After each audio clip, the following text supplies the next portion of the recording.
Alright, hello YouTube. Today we will be doing a guide on how to improve your damage because I've seen a lot of people make the same mistake. Even though the damage formula of this game is the same with Genshin Impact. I know, right? Who could have thought the same game company makes two gaming systems have the same damage formula? No way. But yeah, even so that's the case, most people don't know quite the basics still, so I'm gonna go through all of them, yeah? Alright, so firstly, and probably the most easy one to understand, character level matters. This game, how it works is that the lower level you are compared to the enemy, the less damage you do and the more damage you take. And vice versa as well. If you're higher level than the enemy, you do bonus damage and you take less damage from them. Not just from your raw stat alone, but it's actually a percentage that reduce or increase. If you are currently stuck at content, you should level your character to the highest level they can possibly get depending on your account rank. And after that, you want to level your light cone afterwards. So character level and light cone is gonna be the first biggest priority for your damage.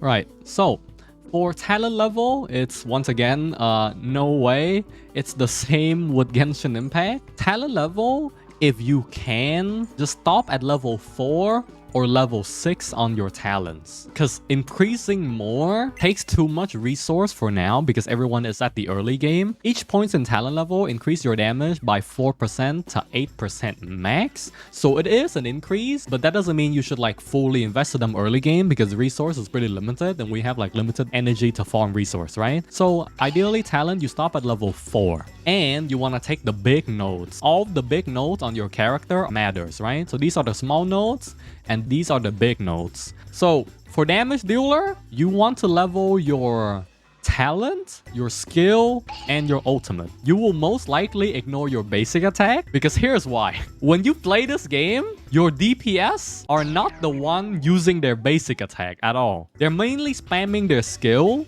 because their skill just does better damage, right?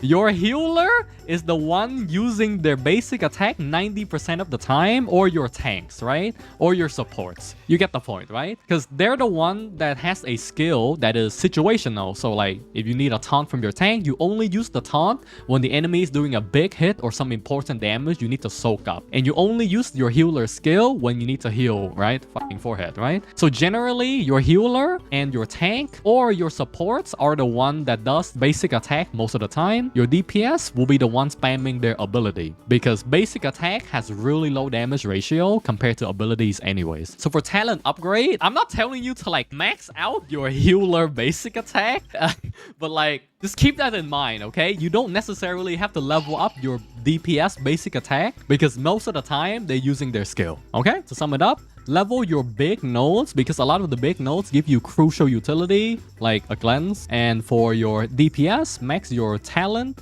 skill, and ultimate. I would say stop at level 4 or 5 because that's enough for now. Level 4 or 5 on your talent is way more than enough for now. For your healer, you can max out their skill and talents and ult, and you can put more points on basic attack on your healer compared to your DPS. I know that sounds weird, but when you play the game, you'll see it, right? Your healer auto attack more than your DPS. So there's no point leveling up your basic attack if you're never basic attacking on your DPS, yeah? Next, for Relic. Currently, it is very early game for most players, so you won't have the chance to level up Relic correctly. Right now, I would advise completely ignoring set bonus. So these set effects right here, just go for your main stat instead. Since we are at very early game, I'm going to be brief and I'm going to make a more in-depth video about Relic later. If your damage dealer scale with attack, ideally you want to run attack boots, attack cape, or body armor I suppose. The orb, you want to run the element of your damage dealer. So since Shampoo is a wind damage dealer, I run wind damage, and the rope, I run attack, right? You unlock the orb and the rope, I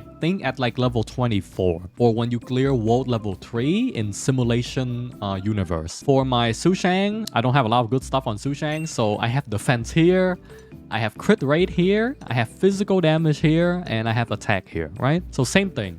If you have a 5-star relic that is the correct damage type of your character, I would level it up a bit, maybe not to max, because damage bonus is the best stat in the game, maybe aside from crit damage, obviously, right? But crit damage, you need to crit, and not everyone has super high crit rate right now. For my Fire MC, because they scale off defense, I level up one piece of gear that gives me more defense, so the shield can be stronger. And for Natasha, I level up my boots, so I get more HP. That's about it. You can run healing bonus on Natasha. Outgoing healing bonus also works pretty well. But yes, for Relic right now, I would advise ignoring the set bonus altogether and just try to go for the main stat as much as possible. That's what you need right now. You don't have to upgrade them, just the main stat is enough. So if your character scale with attack, you stack attack. If your character scale with defense, you stack defense. With HP, you stack HP, right? Quite simple. And once again, you kind of want to run the correct damage bonus on your character. You don't want to run a wind character with, I don't know, lightning damage percent, you know? That does nothing. I've seen people with their entire team dying and Natasha being the last one alive soloing a boss. But that doesn't mean you should build Natasha damage. That's not, no, don't. She's like the clutch factor because she's tanky and she can heal herself. That doesn't mean you build her damage. This chat, holy fuck. Alright, so now I think I'm getting onto the most important thing of this game. I wanted to test to see if this game truly has the same damage formula as Genshin, and it does. So what I did is that I bought the 5-star light cone from Herta store to test this out. Apparently, this game really does have the same damage formula with Genshin. So, in my opinion, a lot of the 5-star light cone in the game right now is a scam because attack percentage is weaker than damage percentage. So Yan King right now has 92 attack, right? If I were to equip, this has 21 attack, and this also has 21 attack, right? If I were to equip this, my attack goes from 92 to 114, right? Because this has damage percent, and this has attack percent, okay? If I equip this attack percent, this has crit rate, but we're not counting that. You can see that the attack number isn't added to your base number. It is multiplied by the base number and added as a green number on the end, right? Which means attack stacking isn't as strong. So when you stack attack, it adds to your base number, not your total numbers. Whereas damage percent, how damage percent works is it's a final modifier at the end of your damage number. So I can go to a combat scenario right now and test it out. Let's try one with really high attack versus one with really high damage percentage. Let's test this one per se, right? This one will give me 24% attack as I slowly stack it up, right? So first hit, how much? 663 damage, okay? My attack got increased by 24%, right? So now it's higher attack, right? So if I hit this guy, it'll do 780 damage, yeah?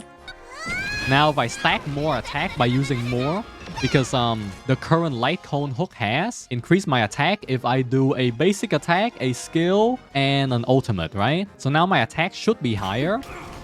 So if I hit this guy now, it's 898 damage, right? So we went from 600 to 700 to 800 damage. That's coming from me having 2 stack of Mischievous, right? That's 48% increased attack, right? So now I'm going to try to use something else instead. I'm going to use damage percentage instead of attack percentage, and we'll see how much, right? This item gives me 30% damage percentage, okay? So if I were to hit this, that does 1,000 damage.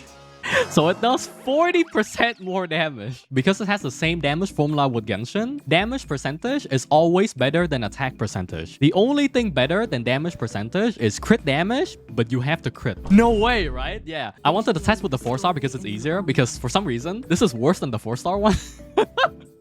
This is worse than the 4-star one. This is superimposed too. It gives in total 40% attack, right? The 4-star one gives in total 72% attack. So the 4-star one has a potential to be better than the 5-star one anyways. But aside from that, damage percent is just so much better than attack percent in this game. For destruction, I would recommend everyone runs a secret vow on destruction class type. For hunt class type, I would run subscribe for more. No, I'm not telling you to subscribe for more. Just use fucking ad blocker or something. Subscribe for more gives you damage percentage on basic attack and skill. And swordplay gives you damage percentage if you hit the same enemy, stacking up 5 times. And since hunt character main job is to beat on bosses, this is like the perfect addition, right? For your addition character, I think there is Herta one, where it gives you damage percentage on follow-up attack and even more damage percentage if enemies below half health. For your addition, once again, there is also the servo one. This is good. This giving you a lot of ult damage percentage is also good. This store is better than Herta's store for that exact same reason. So Herta's store is a mega scam, except this one, because crit and damage percent, same-ish value. I would say damage percent is better early game, where if you have enough crit rate, then crit damage is better late game, okay? And this light cone is a scam because attack percentage is just garbage. This light cone is also a scam because I'll tell you this. It's the same thing with preservance. There's this really cool preservance artifact that you use on fire main character.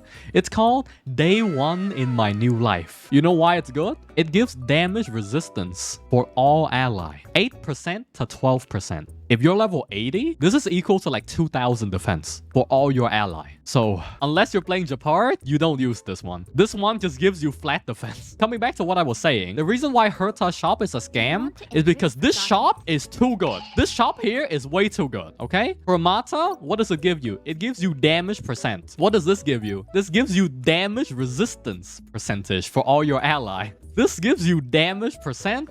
This, whenever you use your skill, the next ally damage percent get increased. Over here, this is also damage percent, and this is also damage percent.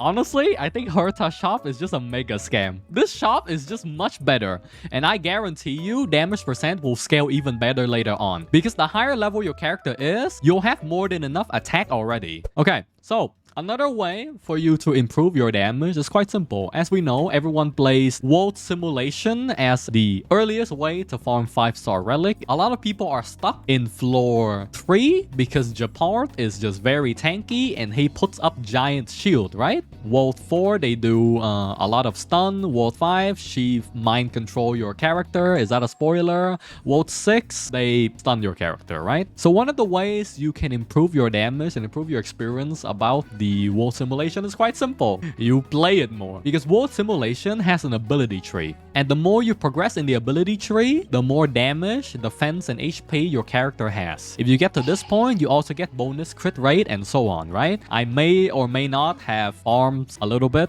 of the tree. I'm close to finishing it. This is kind of problematic. I should have stalled a little bit more content. But hey, if you're stuck in World Simulation and you can't clear a certain wall, try going back to the previous world and just farm that out a little bit so you can level your tree. Quite simple. Nice and concise tips. Now then, I think that'll be the end of this how to improve your damage video. I hope the biggest takeaway you get from this entire video is if you multiply your damage with damage percent, it's better than adding with attack percentage. No way. Aside from that, well, no, don't build physical Natasha. God damn it, chat.